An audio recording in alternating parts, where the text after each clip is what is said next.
Hi, everybody. Ian Bremmer here. I have a quick take for you just because the last 24 hours have been pretty extraordinary in the Trump administration and in the United States.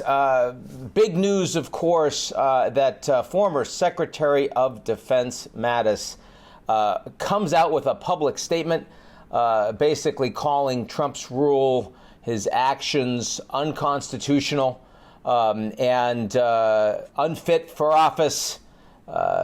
More divisive than any president he's ever seen. I mean, you know, on the one hand, stuff that a lot of people have been saying about Trump, some of which I've been saying about Trump for some time, but from his former Secretary of Defense, the adult in the room, Mad Dog Mattis, four-star general, respected by everyone, lends a veneer, a sheen of both credibility and respectability to the Trump cabinet in the early years. Of course, then he leaves, but does not say anything negative about the president, refuses to go on the media tour that so many other former cabinet officials have done, and was under massive pressure for doing so. So many people calling on him, why are you not making any statements? Now, of course, the GOP not making any statements either, but still, Mattis is someone who was seen to be above the fray, and particularly well respected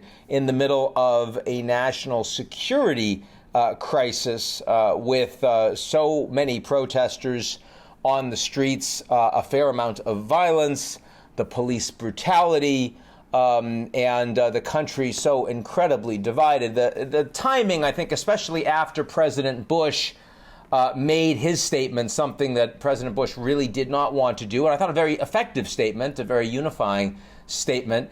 I think the amount of personal pressure that Mattis would have been under in the last 24, 48 hours would have been extraordinary. And so he decided finally he needed to say something. I will tell you, I personally don't think this is going to have much of an effect on Trump's re-election possibilities. I don't see Mattis as someone who is going to become a leading voice on CNN or MSNBC. I think it'll make news over the course of this weekend, and by next week it'll be gone.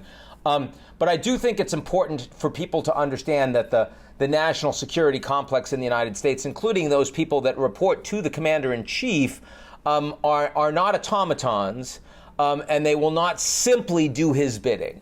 And I think that perhaps the more important piece of news in the last 24 hours was not the Mattis letter, but was actually the letter from the chief, the head of the chairman of the Joint Chiefs of Staff, Mark Milley, who was seen in fatigues in camis out on Lafayette Square and walking around the White House, quite unusual, but then sent a memo to all of his direct reports saying that their duty is to uphold the Constitution, making it very clear where their loyalties are. And of course, highly unusual. Why would you need to send out a letter that is, on the one hand, so obvious? What's the reason for it? What's the timing? Well, precisely because there is this open question of the constitutionality of dispersing a peaceful protest on public land with no advance notification. And the head of the Joint Chiefs making very clear that they do not serve the president, they serve the Constitution. That's where their loyalty is. Now, he didn't mention President Trump in that memo, but the point was very clear, which is that the United States is not an authoritarian country, is not in danger of becoming an authoritarian country, and that as divided as the country is, and as unequal and unrepresentative as America's institutions are, it is not a dictatorship. And I think the consistent thing that we can say about Trump's lead, not only is, his level of incompetence or his unfitness to rule, but also how constrained he continues to be. This is not about Trump able to wield power no matter what. It's actually Trump continually needing to bolster himself up precisely because he's constrained. He has to go to the bunker Why does he go to the bunker? Because there's a national security threat against him. He didn't want to go to the bunker. He had to go to the bunker. It gets reported. It gets out. So then he has to say, oh, I was inspecting the bunker. It wasn't because I was scared. No. Any president of the United States, no matter how brave you were, is going to be in the bunker at that point. That's it. That's the way it works. That's what happens when you're the president of a democracy with rule of law. But Trump can't handle it. So he makes it seem like he's stronger than he actually is. And I think it's important for those that dislike him to understand that we're not on the path to dictatorship. We're not on the path of implosion. We are an incredibly divisive and increasingly dysfunctional country that doesn't know exactly what we stand for and therefore has a hard time leading internationally as well, both capability and desire.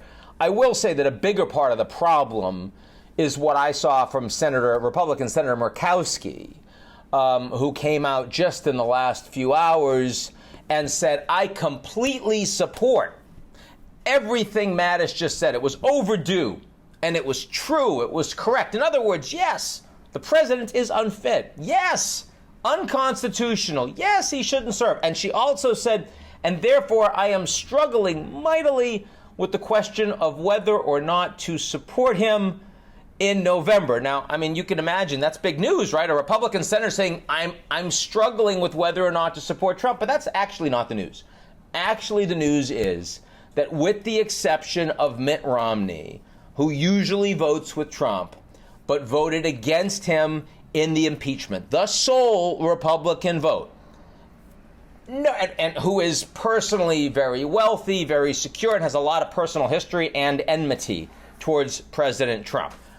Aside from him, there has been no one on the Republican side that has gone out and said, Trump, that's it. I'm breaking from you. And the reason for that is because they are focused on their jobs and the GOP above everything else. And by the way, the Democrats do this too.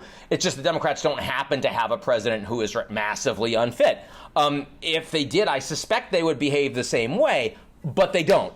The Republicans do. And that is a serious problem because it means that despite all the unfitness, President Trump could still win. He still has 42% approval ratings right now, which is where he was when the unemployment rate was at record lows and when the economy was doing really well. And now we've got pandemic and 105 to 110,000 Americans dead and continuing to grow. We've got 25% unemployment, and just today another couple of well over 1 million new unemployment receipts, higher than the markets expected, persisting 6 to 8% contraction of the U.S. economy this year, and yet Trump is still at 42%.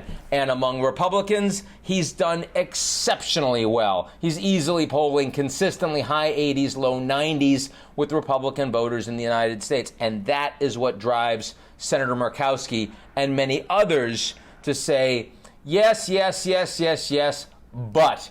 And the but is the driver of action. Important to recognize that, some insight into just how divided America presently is.